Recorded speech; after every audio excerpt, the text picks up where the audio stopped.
मुस्लिम बच्चे को जान से मारकर बोरी में भरा और इस पेड़ पर टंगा दिया। बच्चा बोरी में बंद कई घंटों तक सड़ता रहा, बोरी से खून टपकता रहा, इस पेड़ पर लटका रहा और परिवार यहाँ वहां पागलों की तरह बच्चे को आवाज लगाता रहा। धर्म से नफरत, आपसी विवाद और पुरानी रंजिशों ने इस बच्चे की जान ले ली और इसे मारने वाला कोई और नहीं बल्कि पड़ोस में ही रहने वाला एक हिंदू परिवार निकला। क्या है इस मासूम के हत्याकांड की कहानी, चलिए आपको विस्तार से बताते हैं। नमस्कार, हमारे खास शो ये हिंदुस्तान है, संविधान से चलेगा में आपका स्वागत है और मैं हूं आपके साथ महक सौदाई।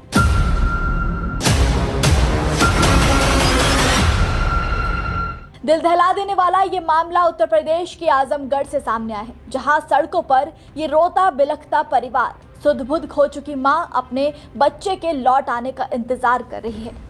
लेकिन इनका 7 साल का बेटा साहेब आलम धर्म की नफरत और रंजिशों की भेंट चढ़ गया। क्या? दरअसल आजमगढ़ के सिधारी में रामलीला मैदान के पास रहने वाले मुकर्रम हार्डवेयर की दुकान चलाते हैं। उनके 3 बच्चे हैं। 7 साल का बड़ा बेटा साहेब आलम फर्स्ट क्लास में पढ़ता था। एक दिन पहले बुधवार की शाम वो घर के बाहर ग्राउंड में खेल रहा था। उसके बाद घर नहीं आया। काफी देर हो जाने के बाद घर के लोग उसकी तलाश में निकल पड़े। रात को ही सिधारी थाने पर जाकर पुलिस को बताया। पुलिस ने 24 घंटे के बाद इस मामले को देखने की बात कही, लेकिन लापरवाही की हद देखिए। परिजनों की शिकायत के बाद थाने की पुलिस पीड़ितों के घर झांकने तक नहीं गई और ये बड़ी अच्छी बात कही आप। और आश्वासन देकर ना जाने कहां गुम हो गई। बच्चे के लौट आने की आस में रात बीत गई। परिवार के दिल दिमाग में ना जाने कैसे कैसे ख्यालों ने कब्जा कर लिया। पूरी रात निगाहें बस दरवाजे पर टिकी रही। जैसे तैसे रात गुजरी तो सुबह फिरौती के लिए कॉल आ गया। जब तक परिवार फिरौती पर कोई एक्शन लेता, बच्चे के चाचा की नजर ऊपर पेड़ पर पड़ी। पेड़ पर बोरी लटक रही थी, जिसमें से एक बच्चे का हाथ बाहर निकल रहा था। वो मंजर देखकर वहां मौजूद हर इंसान के पैरों तले जमीन खिसक गई। बच्चे को मारकर घर के गेट के ऊपर ही लटका दिया गया, जिसके बाद इलाके में हड़कंप मच गया।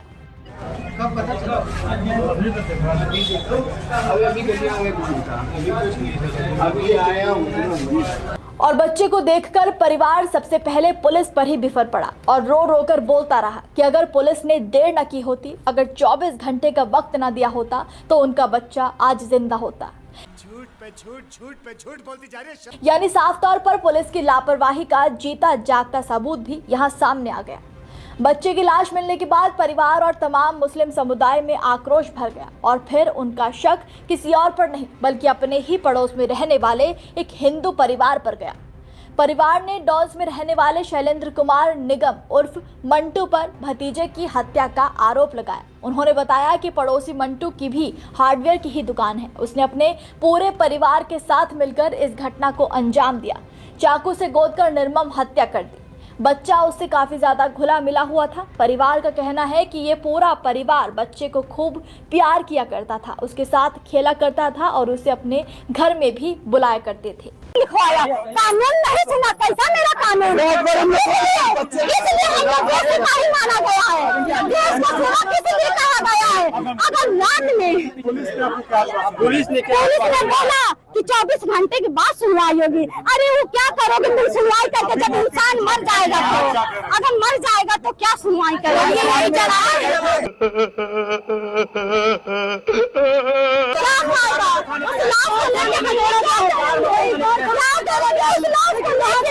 मां ने कहा कि पुलिस ने भी बात नहीं सुनी। रिपोर्ट लिखवाने के बाद भी कार्रवाई नहीं की।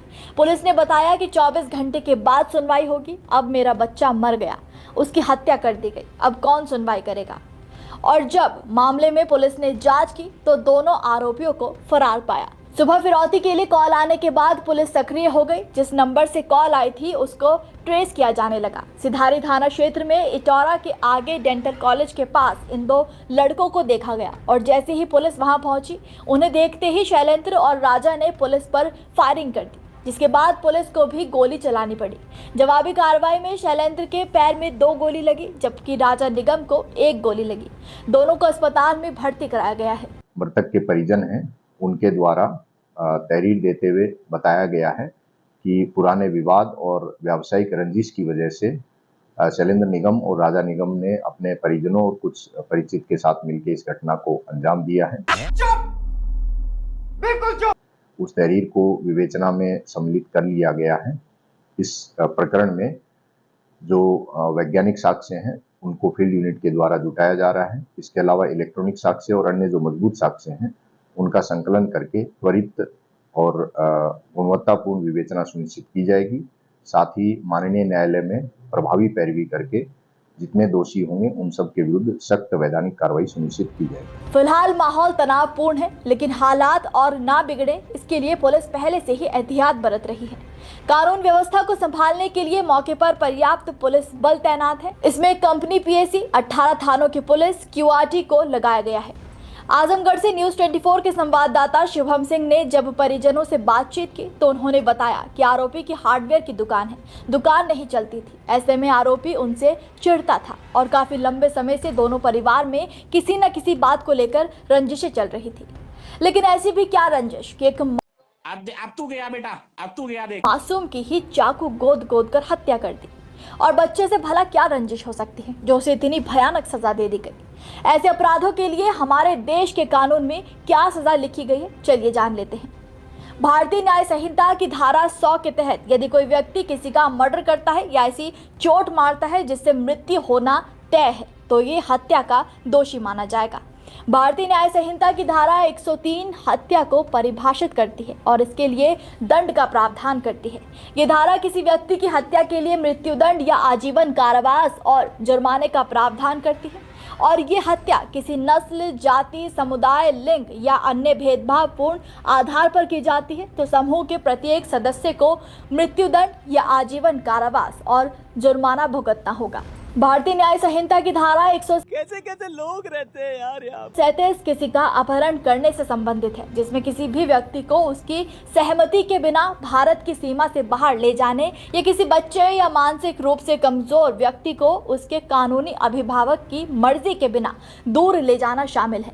इस अपराध के लिए दोषी पाए जाने वाले व्यक्ति को 7 साल तक का कारावास और जुर्माना हो सकता है। भारतीय न्याय संहिता की धारा 140 किसी व्यक्ति की हत्या, फिरौती, गंभीर नुकसान या गुप्त रूप से बंधक बनाने के इरादे से अपहरण करना शामिल है, जिसकी सजा हत्या के लिए 5 लाख रुपए तक का जुर्माना भी शामिल है, जिसमें परिणाम स्वरूप मृत्युदंड या आजीवन कारावास या फिर 10 साल तक की कठोर कैद हो सकती है। अब बच्चे का पूरा परिवार आरोपियों का घर गिराने की मांग पर अड़ा हुआ है और आरोपियों को सख्त सजा देने की मांग कर रहा है। लेकिन सवाल है कि क्या अब यूपी में लोगों के लिए किसी की हत्या करना बहुत आम बात हो गई है। जब जिसका मन करता है, थोड़ा सा भी विवाद होता है तो लोग जान तक लेने की हिम्मत कर जाते हैं। क्या वाकई यूपी में अपराध कभी नहीं रुक सकेंगे, या ये मान लिया जाए कि यूपी को क्राइम फ्री राज्य बनाने की बात सिर्फ एक चुनावी स्टंट है। और आखिर अपराध रुकेंगे भी कैसे जब पुलिस ही बच्चे की हत्या जैसे संवेदनशील मामलों में इतना ढीला रवैया अपनाएगी। चड्ढा समझाओ इसे, समझाओ। सबसे पहले सरकार को अपनी पुलिस दुरुस्त करनी चाहिए ताकि प्रदेश में कानून का डर हो और शांति हो। सरकार को हर सवाल का जवाब देना ही होगा क्योंकि हिंदुस्तान है, संविधान से ही चलेगा।